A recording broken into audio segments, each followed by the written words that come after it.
would say make sure your social matches your website. Absolutely. Okay. So Sandy, let's pivot to the second type of a website you could do. So this is where it gets more fun, I think, for you and I, and probably where our secret sauce is. This is the type of websites we typically help authors with. This, we call this the authorpreneur kind of business owner type site. It's those authors who are realizing that writing a book is the beginning of a really cool business. And this site sets them up for that. Right. So tell us a little bit about that, Sandy, from your perspective. So this is probably one of the most fun sites to strategize, because it is all about the strategy behind it. It is very much a brochure site. It has the same positioning statements, the same book information, the same author information, but then there's a whole nother world of services or product, whichever you're in.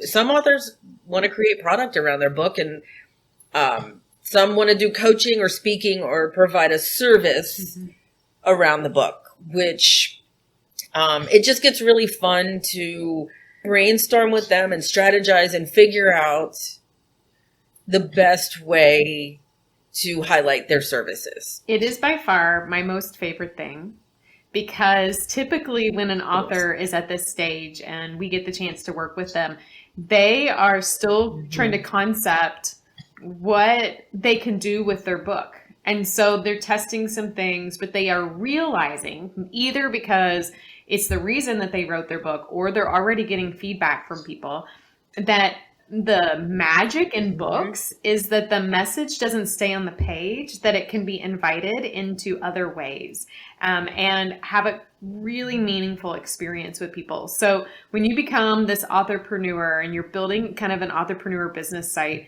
what we're doing is we're starting to ensure that the types of people who are interested in taking your book message further knows how to do that. We're making sure that your website is speaking to that. Now, I do want to also add, there are some businesses, they already have a business and a book helps level up their business. We work with those people too. So either way, we have a lot of fun connecting the two, because this is also the beginning of deepening your impact and your revenue around your book. So it's really fun.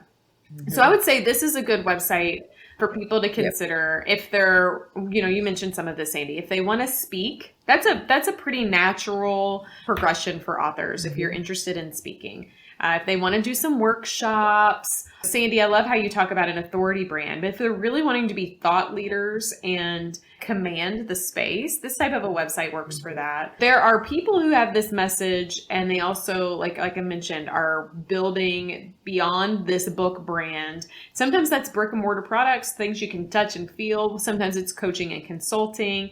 Either way, this website gives people the chance to understand your offerings, so they don't come to you saying, how can we do this? You are controlling what you want to do. So Sandy, tell me a little bit about the specifics of how we look at building a website like this. How many pages, what types of things do we think about? So at this point, it has realistically grown pretty significantly from a 3-page brochure site to because there are a lot of ancillary pages for, landing pages, thank you pages, things on the back end that just help guide your customers or clients through a process, right? So you obviously have your services page. A lot of times it's one page.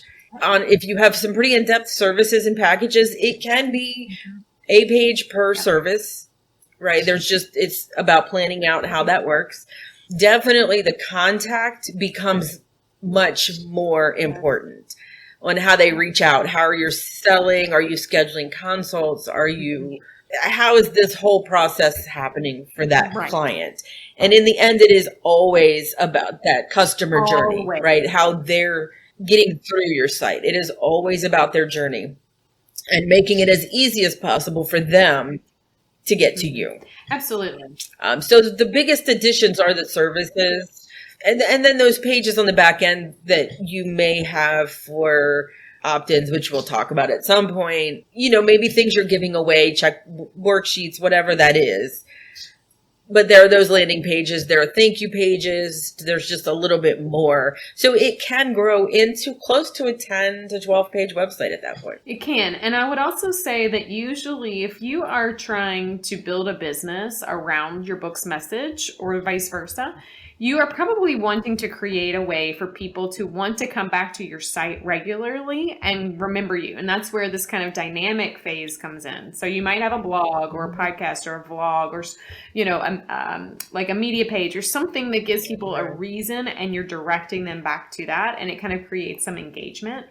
I think that's kind of another thing to add into the mix. So it's fun for Sandy and I because we start to sit back and brainstorm what are your goals and how can the website speak to it. And there is also our all-time favorite speaker page, the resources page for the media, the headshots and the bios and the, book trailers, whatever you want someone to grab before speaking engagement or I love that page. That type of thing. I love that page. Yeah. Okay, so let's talk about the pros. So some of the pros of a page like or a website like this is that this really is the hub of your business. Like it really is becoming your home base and you're using it that way. And it really, we can allow, and this is something, a big pro for people especially who don't enjoy selling themselves, because let's be real, most of us don't. It becomes a platform that can sell you. So you're not out there trying to sell speaking gigs. As long as you're engaging people and you're pulling them to your website, you're letting them know how you can work together, and it becomes a sellable piece. And it creates opportunities for automation. Right. So as we get more complicated in life and as your business grows, there's only one of you, even if you build a team, and you're going to want to find ways to automate, streamline, make things a little bit more simple. So I love those pros. Right. Sandy, any other pros you think of a website like this? I think for me, because my mantra, I believe that if an author has written a nonfiction book, they have a message and they're using their experience, their talent, their voice to create an authority brand. And that type of website truly enhances your authority on a topic. Yes, it does. And that is important. Okay, so let's talk for a second about the cons, because when you start getting into this type of a website, there are things that you didn't have to know with a static website that you do. So you need to know what your goals are, and you kind of have to have an idea of what type of a business you want and where you want to go before you can move forward, or you're spending more energy on things that you're just not ready for. Or, you probably also want to make sure that knowing, you said we're talking like 10, 12, maybe even 15 pages for some people. Those pages don't just come out of anywhere. You need to write, like that requires content. Just because you can write a book doesn't mean you can write a website. And that means that, for a website, you need to know, you have to have topics, you have to have categories, you have to really know who you're talking to and why you're talking to them. That is not an easy thing to land on.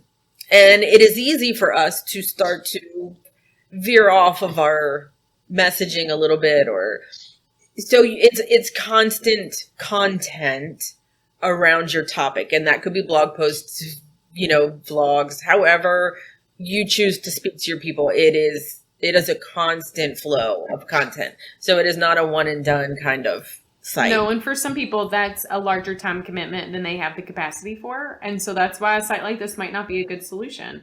The third thing I would say is kind of a con would be, you also have to be thinking through things you didn't even know, and you might not even know what it means, like email opt-ins, automations, e-commerce potentially, those types of things. You want to be thinking through that as you're building and pulling it together, or before, so that your website can work for you and not create more work. It's a lot of it is, you have to consider not just necessarily the budget for the website, but also any services that may make it easier for you on the end, whether it's maintenance or copywriting or, somebody to take care of all the things, that are creating opt-ins or keeping that site fresh. Yep. Oh, it's always good to be thinking through those things.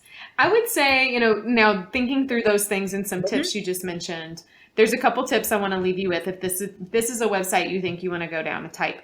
One, and this is kind of anybody that works one-on-one with me knows I share this regularly. I'm a big believer in test before you invest. So before you go super deep and spend all of this money in automations or workflows or email CRMs and all this stuff, many of them have free options for you to try. So we'll try some free plugins, take a look at some things to just see if it's going to work for you before you invest in them. I think that is pivotal. And working with a web designer and a team like we have here at Empower PR Group, Sandy, you always come to the table saying, all right, this might be something that's a solution for you, but they might have a version we can try to see if we like it on the back end of your website before we go too deep and make larger investments. And I'm just a big fan of that because the worst is spending too much money on something that you never use. Yeah, absolutely. I mean, I know the plugins and tools that I use, and there are some that I invest in without question that I know I want on every client site, and it's a no-brainer. But then, there are other ways, to get things done that aren't necessarily as easy to figure out right out. Right, absolutely. I also think it's good for you. I think we did it with your site. I know. See, Sandy and I do a lot of testing on some of the stuff that we do on my website, and we can learn, and then it helps us better help authors. It's just wonderful. And yes, speaking of some examples, if you want to take a peek at my author business website, go to stephaniefeger.com. Sandy and I work together on that. That is a kind of one-stop shop and gives you some ideas on things that you might consider. I think, you'll see there the speaker resource page we're talking about, which can really direct companies who are looking for speakers to get the information that they need to make it easy. And then the one other tip I want you to think about, if this is a website strategy that you're considering, is do you want to offer signed books? Some people do, some people don't. And if you offer signed books, that does mean you manage some distribution. And those are just questions we're probably going to ask you in the beginning of this process so that we make sure, do you want to do that? Some authors are like, heck no, I only want to do that in the back of the room at speaking gigs. And others are like, this is so much fun. Yes, I want to do it. So just be thinking about that if this is a website option that you're considering.